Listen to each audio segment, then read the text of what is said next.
All right. Last but not least, our old school. Let's look back a little bit for reverse this week.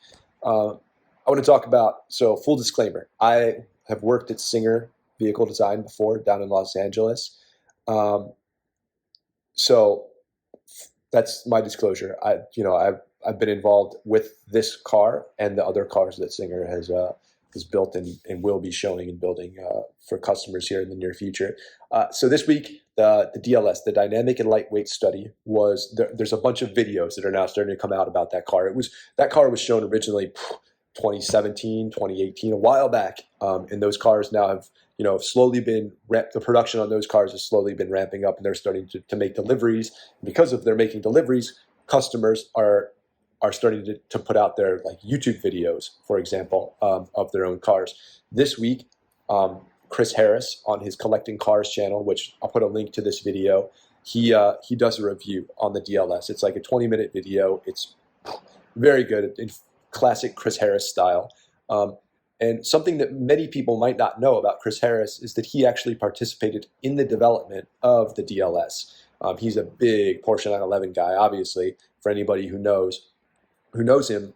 And yeah, he was actually on the payroll at Singer and helped with vehicle development. He was a vehicle test driver. He helped from almost from the very beginning because he is such a, let's say, an expert when it comes to Porsche 911s, and he's obviously a taste maker in the automotive industry, and he knows where the trends are, and he was a great person to have on the development team. Is all I'll say. So, yeah, great video. Again, just for a refresher on the DLS, it's a resto mod, so they take an early '90s Porsche 911, a 964 for anybody who knows their subject matter well, and they basically take a donor car. They don't take pristine donor cars. That's a big no-no.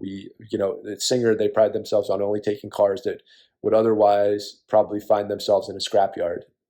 So they take these old 964s that need a second life. They bring them in, they disassemble them down to the bare chassis, and then the DLS, it has a full carbon body, and the DLS was developed in conjunction with Williams Engineering, right? The same Williams that has a Formula One team.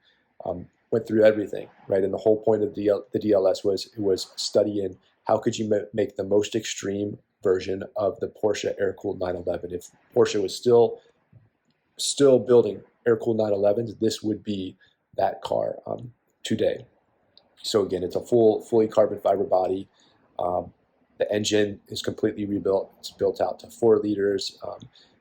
It has one of the really interesting things with the engine is kind of the heart and soul of the car, and it's a 4 liter. It's built out from a 3.6 liter in the standard car to a 4 liter in the DLS. The crazy thing about that engine, though, is that it has different heads on it.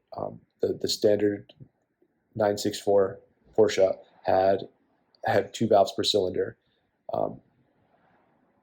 Singer worked with Hans Metzger, Hans Metzger is the guy that actually developed the engine originally. And again, for any Porsche nuts out there, Metzger engines are well known. They're right up and through the 997 GT3 still had a Metzger engine because it was built for racing. It was engineered and built for racing, and they continued that engine for decades because of its robustness. And it's engineering excellence. So Hans Metzger, he developed the 964 engine as well. Singer got him involved to develop this DLS engine and to take that engine from the 90s and evolve it into with modern technology, modern engine and technology, material science, and electronics, and developed a 9,000 RPM, 4 liter, flat 6 with 4 valves per cylinder that makes over 500 horsepower in a car that weighs less than it did when it was new. So again, the car is incredibly cool. It's one of the best sounding cars I think that's ever been made. And it reminds us all, right, of why we're passionate about cars, at least those of us who are into it, because of how it sounds and how it looks. And if you ever get the opportunity to see one in person, they're even better in real life. And if you're even luckier, to be able to sit in one or to experience one from the driver or the passenger seat, it's something truly special, from how it feels to how it smells, to how it sounds, obviously, to how it looks. And yeah, it's why we all love cars, right? Embodied in a beautiful, beautiful car. So definitely recommend watching the Chris Harris video. Um, and he walks through all of this in detail, and it's great to get his perspective on it. So the link to that video is below, and I highly recommend you watch it.